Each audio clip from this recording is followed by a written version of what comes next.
Good morning, boys and girls, and welcome to Reading with me again. Today we're going to read chapter 4 of our class novel, The Witches. So, your first task is to listen to reading. So, you need to listen to all of chapter 4.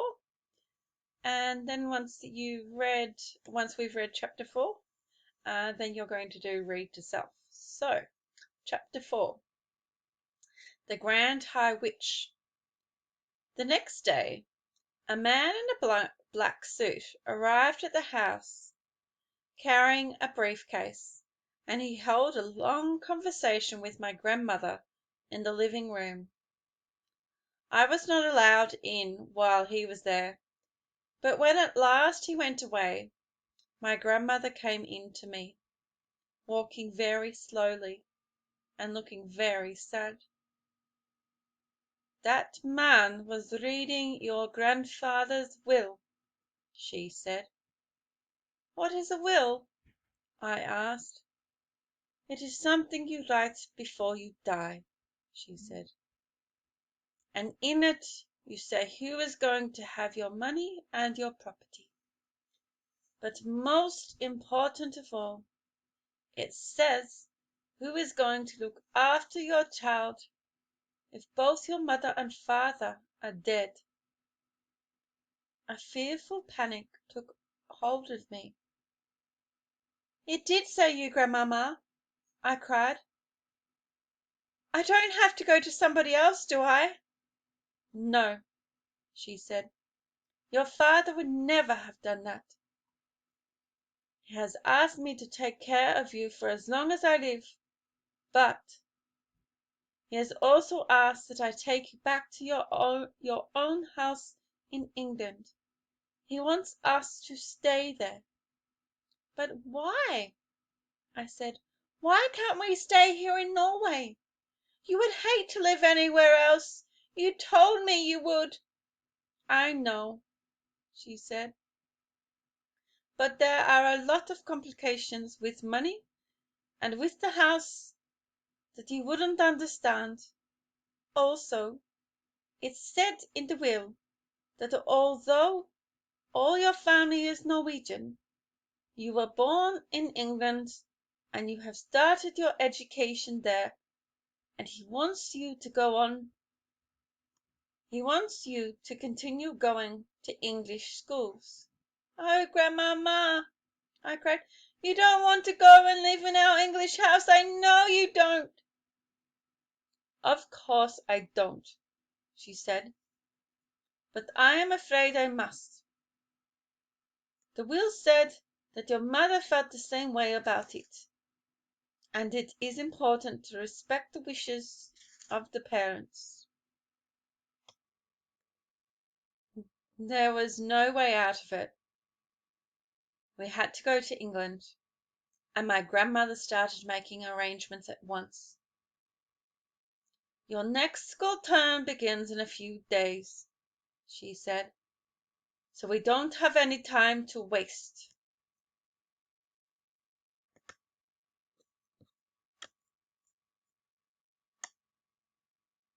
On the evening before we left for England, my grandmother got on to her favourite subject once again. "There are not as many witches in England as there are in Norway," she said. "I'm sure I won't meet one," I said. "I sincerely hope you won't," she said, "because those English witches are probably the most vicious in the whole world." And she sat there smoking her foul cigar and talking away. I kept looking at the hand with the missing thumb. I couldn't help it.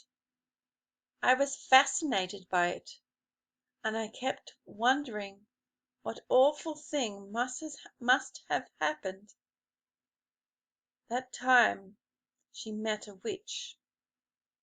She had met a witch. It must have been something absolutely appalling and gruesome, otherwise she would have told me about it. Maybe the thumb had been twisted off, or perhaps she had been forced to jam her thumb down the spout of a boiling kettle until it steamed away. Or did someone pull it out of her hand like a tooth? I couldn't help trying to guess.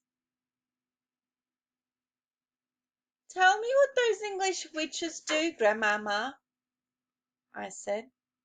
"Well," she said, sucking away at her stinking cigar, "their favourite ruse is to mix up a powder that will turn a child into some creature or other that all grown-ups hate." "What sort of creature, Grandmamma?" "Often it's a slug," she said. "A slug is one of their favourites. Then the grown-ups step on the slug and squish it without knowing it's a child." "That's perfectly beastly!" I cried. "Or it might be a flea," my grandmother said. "They might turn you into a flea, and without realizing what she was doing your own mother would get the flea powder, and then it's good-bye to you." "You're making me nervous, Grandmamma. I don't think I want to go back to England." "I've known English witches," she went on, "who have turned children into peasants, then sneaked the peasants up into the woods the very day before the peasant shooting season opened."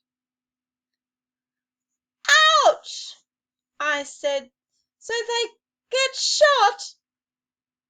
"Of course they get shot," she said, "and then they get plucked and roasted and eaten for supper." I pictured myself as a peasant, flying frantically over the men with guns, swerving and dipping as the guns exploded below me. "Yes," my grandmother said, "it gives the English witches great pleasure to stand back and watch the grown-ups doing away with their own children." "I really don't want to go to England, Grandmamma."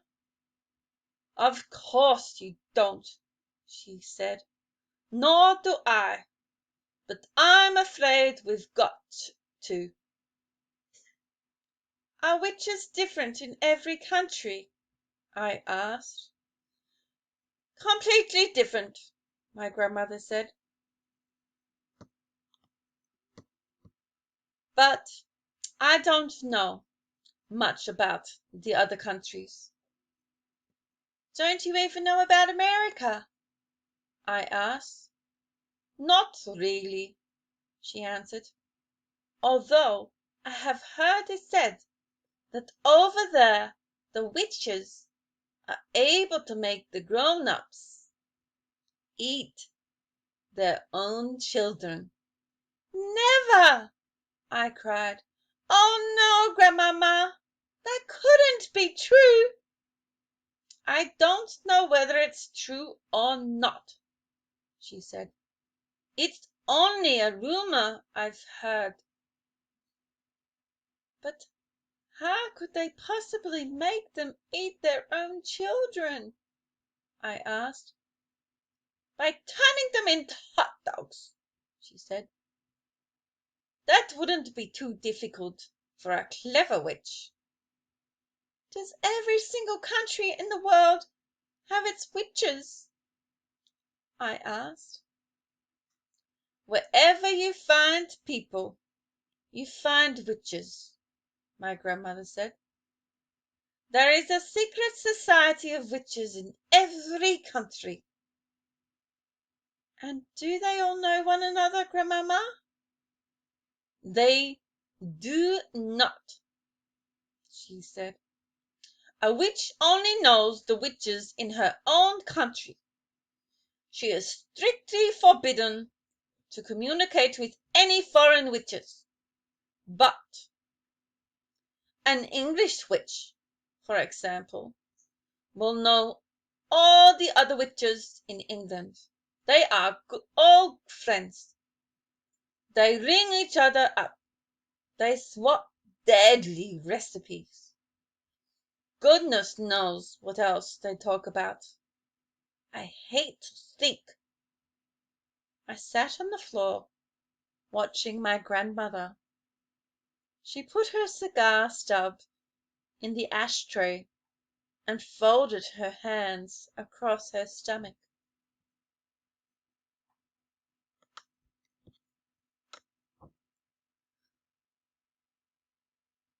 Once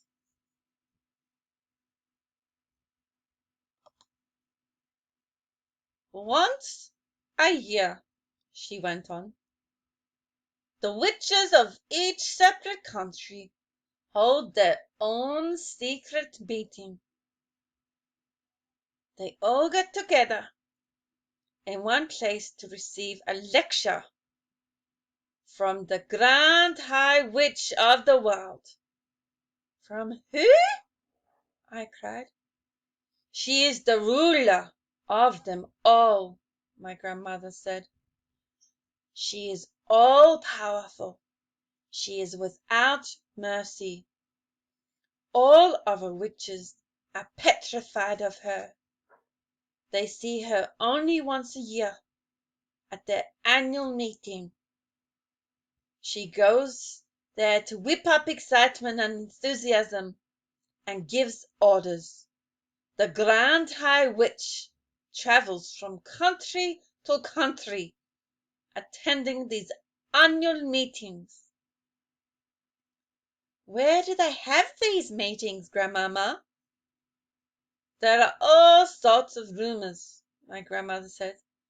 I have heard it said that they just book into a hotel, like any other group of women who are holding a meeting.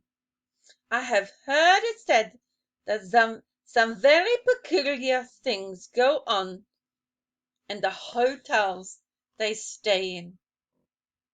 It is rumoured that the beds are never slept in, that the burn marks, that I'll back that up and reread that there are burn marks on the bedroom carpets, that toads are discovered in bathtubs, and that down in the kitchen the cook once found a baby crocodile swimming in his saucepan of soup. My grandmother picked up her cigar and took another puff, inhaling the foul smoke deeply into her lungs. Where does the Grand High Witch live when she's at home? I asked. Nobody knows, my grandmother said. If we knew that, then she could be rooted out and destroyed. Witchophils all over the world have spent their lives trying to discover the secret headquarters of the Grand High Witch. What is a witchophile, Grandmama?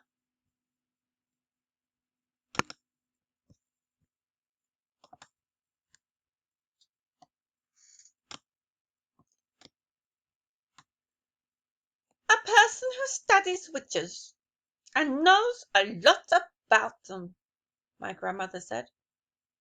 Are you a witchophile, Grandmama? I am a retired witchophile, she said. I am too old to be active any longer. But when I was younger, I travelled all over the globe, trying to track down the Grand High Witch. I never came even close to succeeding. Is she rich? I asked. She's rolling, my grandmother said. Simply rolling in money. Rumour has it that there is a machine in her headquarters which is exactly like the machine the government uses to print the banknotes you and I see. After all, banknotes are only bits of paper with special designs and pictures on them. Anyone can make them who has the right machine and the right paper. My guess is the Grand High Witch makes all the money she wants, and she dishes it out to witches everywhere. What about foreign money? I asked. Those machines can make Chinese money if you want them to, my grandmother said. It's only a question of pressing the right button. But Grandmama, I said, if somebody has ever seen the Grand High Witch. Oh, I'll back that up and reread that again. Right back to the start. But Grandmama, I said, if somebody, oh, if somebody, that's not making sense. I've lost meaning again, so I am going to back up and reread again.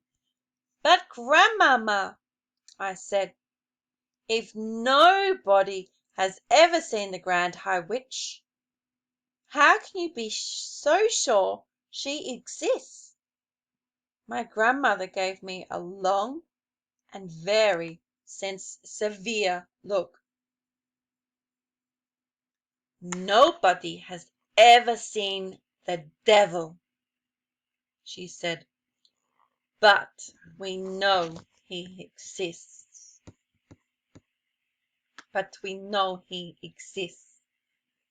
The next morning we sailed for England, and soon I was back in the old family house in Kent. But this time with only my grandmother to look after me.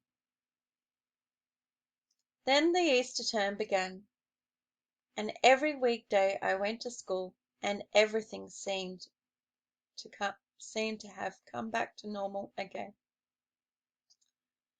Now at the bottom of our garden there was an enormous conker tree, and high up in its branches Timmy, my best friend, and I had started to build a magnificent tree house. We were able to work on it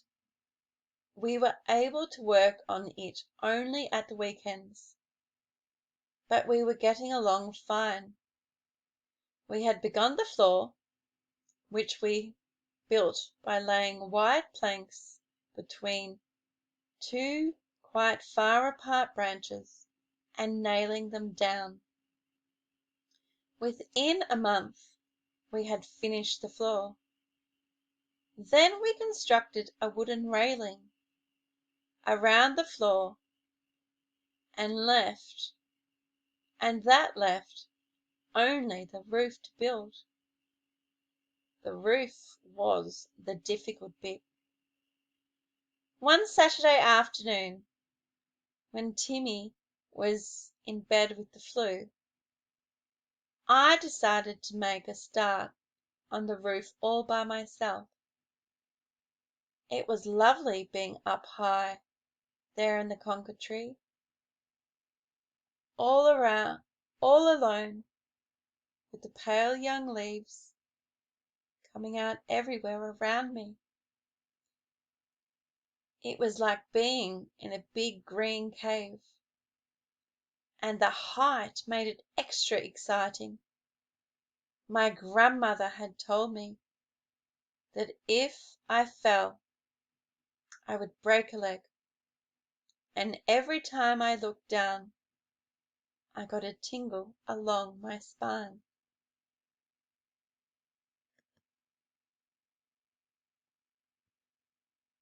Move that so you can see the picture. Oh, there's the picture there. I can see him working hard, alone. I worked away, nailing the first plank on the roof.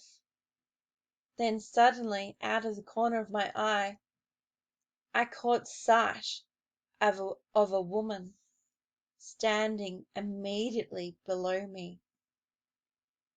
She was looking up at me and smiling in the most peculiar way.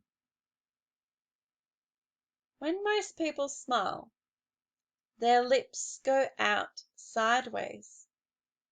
This woman's lips went upwards and downwards, showing all her front teeth and gums. The gums were like raw meat.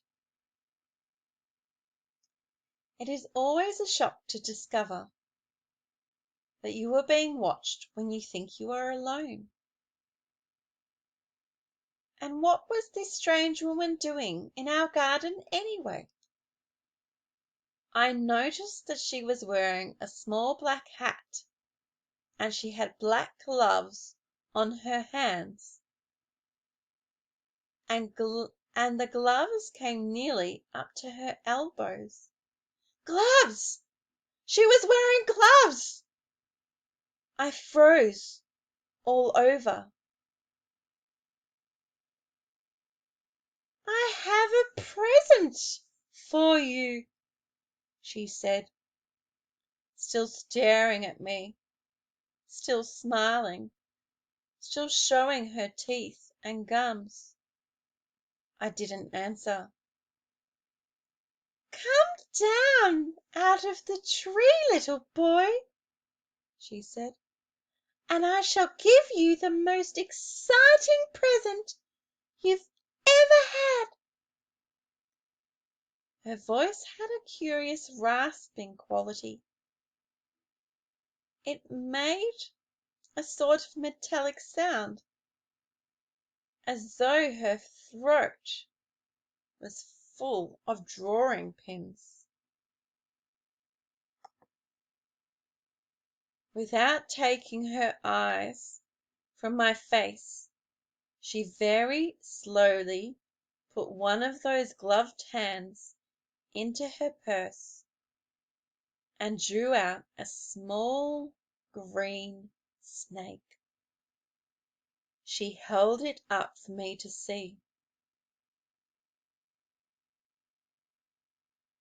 It's tame, she said.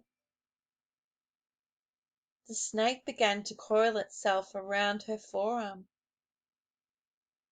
It was brilliant green. If you don't come down here, I shall give. Oh, hang on, I'll back it up and reread that. If you come down here, I shall give him to you, she said. Oh, Grandmama, I thought, come and help me. Then I panicked. I dropped the hammer and shot up. I dropped the hammer and shot up that enormous tree like a monkey. I didn't stop until I was as high as I could possibly go, and there I stayed, quivering with fear. I couldn't see the woman now. There were layers and layers of leaves between her and me. I stayed up there for hours and kept very still. It began to grow dark. At last I heard my grandmother calling me. I'm up here, I shouted back.